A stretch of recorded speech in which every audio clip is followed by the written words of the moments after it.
سورہ نازعات، سورہ نازعات کا تعارف۔ مقام نزول، سورہ نازعات مکہ مکرمہ میں نازل ہوئی ہے۔ آیات، کلمات اور حروف کی تعداد، اس سورت میں 2 رکوع، 46 آیتیں، 197 کلمے اور 753 حروف ہیں۔ نازعات نام رکھنے کی وجہ، ان فرشتوں کو نازعات کہتے ہیں جو انسانوں کی روحیں قبض کرتے ہیں، اور چونکہ اس سورت کی پہلی آیت میں ان فرشتوں کی قسم ارشاد فرمائی گئی، اس مناسبت سے اسے سورہ نازعات کہتے ہیں۔ سورہ نازعات کے مضامین، اس سورت کا مرکزی مضمون یہ ہے کہ اس میں توحید، نبوت اور مرنے کے بعد دوبارہ زندہ کیے جانے پر کلام کیا گیا ہے، اور اس میں یہ مضامین بیان ہوئے ہیں۔ نمبر 1، اس سورت کی ابتدا میں مختلف خدمات پر مامور فرشتوں کی قسم ذکر کر کے بتایا گیا کہ قیامت کے دن کافروں کو ضرور دوبارہ زندہ کیا جائے گا۔ نمبر 2، قیامت کے دن کی ہولناکی اور دہشت سے کفار کا جو حال ہوگا وہ بیان کیا گیا۔ نمبر 3، مرنے کے بعد دوبارہ زندہ کیے جانے کا انکار کرنے میں کفار کے اقوال بیان کیے گئے اور ان کفار کا رد کیا گیا۔ نمبر 4، عبرت اور نصیحت کے لیے حضرت موسیٰ علیہ السلام اور فرعون کا واقعہ بیان کیا گیا کہ کس طرح اس نے حضرت موسیٰ علیہ السلام سے معرکہ آرائی کی اور اس کا انجام کیا ہوا۔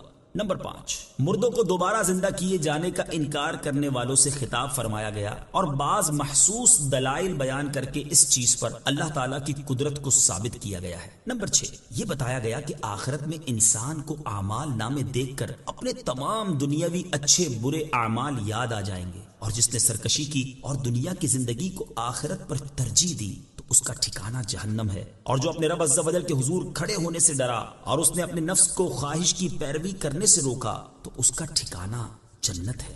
نمبر 7، اس سورت کے آخر میں بتایا گیا کہ جو کافر قیامت قائم ہونے کے وقت کے بارے میں پوچھ رہے ہیں، انہیں وہ وقت بتانا نبی کریم صلی اللہ تعالی علیہ وآلہ وسلم کی ذمہ داری نہیں، بلکہ آپ صلی اللہ تعالی علیہ وآلہ وسلم کی ذمہ داری صرف اللہ تعالیٰ کے عذاب سے ڈرانا ہے، اور کافر جب اس قیامت کو دیکھیں گے تو اس کی ہولناکی اور دہشت سے اپنی زندگانی کی مدت ہی بھول جائیں گے۔ سورہ نبا کے ساتھ مناسبت، سورہ نازعات کی اپنے سے ما قبل سورت نبا کے ساتھ مناسبت یہ ہے کہ دونوں صورتوں میں قیامت، اس کے احوال، نیک مسلمانوں کے انجام اور کافروں کے ٹھکانے کے بارے میں بتایا گیا۔ بسم اللہ الرحمن الرحیم، اللہ کے نام سے شروع جو نہایت مہربان رحمت والا ہے۔ والنازعات غرقا والناشطات نشطا۔ ترجمہ، سختی سے جان کھینچنے والوں کی قسم اور نرمی سے بند کھولنے والوں کی۔ والنازعات غرقا، سختی سے جان کھینچنے والے فرشتوں کی قسم۔ تفسیر صراط الجنان میں ہے، یعنی ان فرشتوں کی قسم جو کافروں کے جسموں سے ان کی روح سختی سے کھینچ کر نکالتے ہیں۔ والناشطات نشطا، اور نرمی سے بند کھولنے والے فرشتوں کی۔ تفسیر صراط الجنان میں ہے، یعنی ان فرشتوں کی قسم جو مومنوں کے جسموں سے ان کی روحیں نرمی سے قبض کرتے ہیں۔ مومن کی روح نرمی سے نکالی جاتی ہے۔ حضرت اسرائیل علیہ السلام جب کسی مومن کی روح قبض فرماتے ہیں تو اس کے ساتھ نرمی فرماتے ہیں، چنانچہ حضرت خزرج رضی اللہ تعالی عنہ فرماتے ہیں، رسول کریم صلی اللہ تعالی علیہ وآلہ وسلم نے ایک انصاری صحابی رضی اللہ تعالی عنہ کے سرہانے حضرت ملک الموت کو دیکھا تو ان سے فرمایا، میرے صحابی پر نرمی کرنا کیونکہ یہ مومن ہے۔ حضرت ملک الموت علیہ السلام نے عرض کی، یا رسول اللہ صلی اللہ تعالی علیہ وآلہ وسلم، آپ خوش ہو جائیں اور اپنی آنکھیں ٹھنڈی رکھیں، بے شک میں ہر مومن کے ساتھ روح نکالنے کے معاملے میں نرمی کرنے والا ہوں۔ والسابحات سبحا فالسابقات سبقا فالمدبرات امرا۔ ترجمہ، اور آسانی سے تیرنے والے فرشتوں کی، پھر آگے بڑھنے والے فرشتوں کی، پھر کائنات کا نظام چلانے والوں کی۔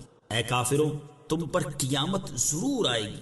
والسابحات سبحا، اور آسانی سے تیرنے والے فرشتوں کی۔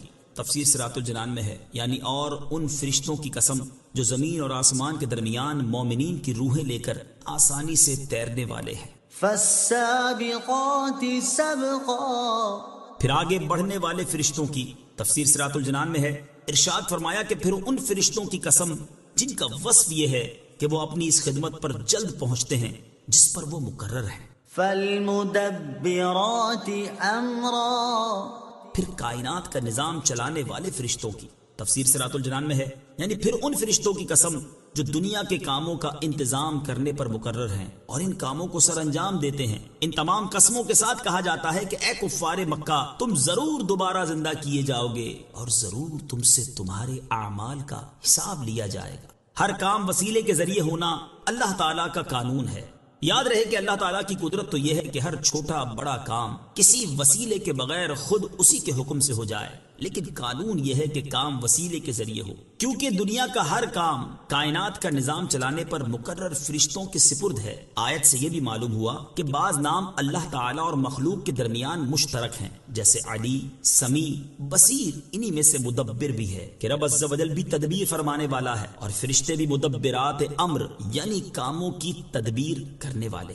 یوم ترجف الراجفہ تتبعها الرادفہ، ترجمہ، جس دن تھر تھرانے والی تھر تھرائے گی، اس کے پیچھے آئے گی پیچھے آنے والی۔ یوم ترجف الراجفہ، جس دن تھر تھرانے والی تھر تھرائے گی، تفسیر صراط الجنان میں ہے۔ اس آیت اور اس کے بعد والی آیت کا خلاصہ یہ ہے کہ اے کافروں، تم اس دن ضرور زندہ کیے جاؤ گے جس دن ایک سینگ میں پہلی پھونک ماری جائے گی، تو اس دن کی ہولناکی کی وجہ سے زمین اور پہاڑ شدید حرکت کرنے لگیں گے اور انتہائی سخت زلزلہ آ جائے گا اور تمام مخلوق مر جائے گی۔ پھر اس پہلی پھونک کے بعد دوسری پھونک ماری جائے گی جس سے ہر چیز اللہ تعالیٰ کے حکم سے زندہ کر دی جائے گی۔ ان دونوں پھونکوں کے درمیان 40 سال کا فاصلہ ہوگا۔ قیامت قریب ہے، جو کرنا ہے کر لو۔ حضرت ابی بن کعب رضی اللہ تعالی عنہ فرماتے ہیں کہ جب رات کے 2/3 حصے گزر جاتے تو نبی کریم صلی اللہ تعالی علیہ وآلہ وسلم اٹھتے اور ارشاد فرماتے، اے لوگو، اللہ تعالیٰ کو یاد کرو، اللہ تعالیٰ کو یاد کرو۔ قیامت کا پہلا نفخہ آن پہنچا اور دوسرا نفخہ اس کے تابع ہوگا۔ موت آ پہنچی ہے، موت اپنی ان تکالیف کے ساتھ آ پہنچی ہے جو اس میں ہیں۔ مراد یہ ہے کہ قیامت قریب ہے، جو کرنا ہے کر لو، اور موت تمہارے سر پر کھڑی ہے، اس لیے نیک اعمال کرنے میں جلدی کر لو۔ اعلیٰ حضرت امام احمد رضا خان علیہ رحمت الرحمان فرماتے ہیں، اترتے چاند ڈھلتی چاندنی، جو ہو سکے کر لے، اندھیرا پاک آتا ہے، یہ 2 دن کی اجالی ہے۔